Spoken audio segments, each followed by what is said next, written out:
Okay, so shutíh an dara fisa, agus an seo be muid ag daile leis na bríomhra, leis na mríomhra, leis gal.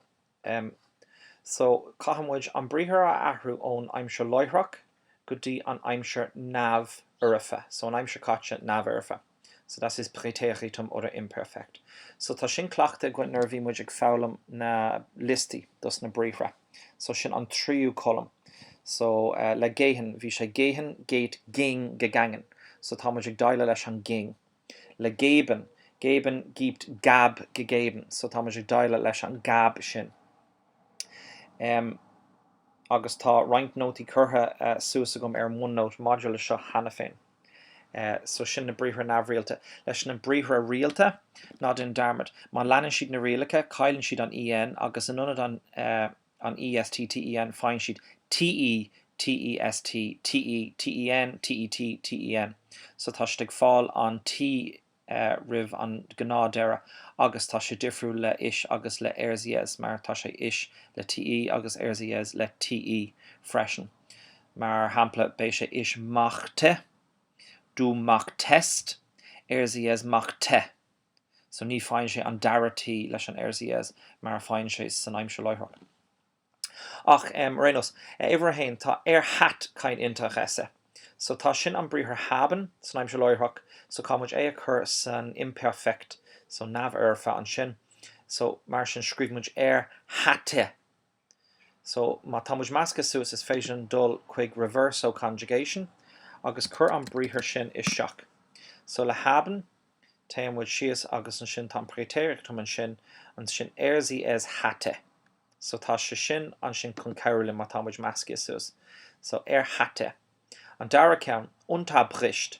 Right, so sin bríomhar umland nabhréalta, sin an bríomhar brechen.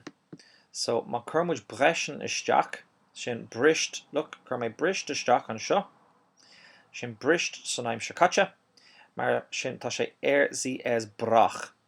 So má téimiid arás chuig is seo, unterbrach ihn ständig.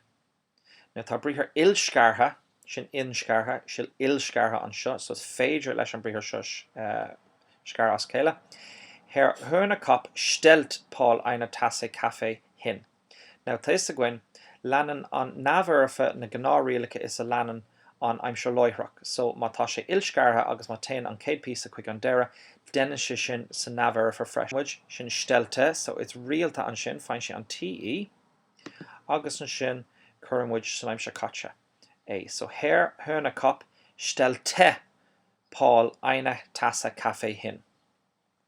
Now, an bríomhar seo bhil sin an modal wollen.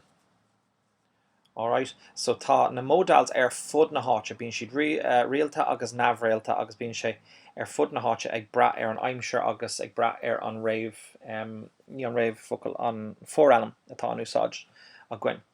So sin wollen. So will ihm keine Lehrstelle geben. So tá muid ag cur wollen san aimsir caite agus an sin tain sé leis an TE, so wollte. Agus a rís má tá muid ag buncla sin, támuid go wollen, agus an sin feicimid go bhfuil sé wollte san nabh urfa. So wollte ihm hilfreiche Ratschläge. So sin an bríomhar geben, mar táis gom ich gebe, du gibst, RZS man gibt, agus sin san aimsir caite sin gab. So gab ihm hilfreiche Ratschläge. So rís má támuid ag buncla sin, churmuid geben isteach, agus feicimid go bhfuil sé gab le RZS an sin.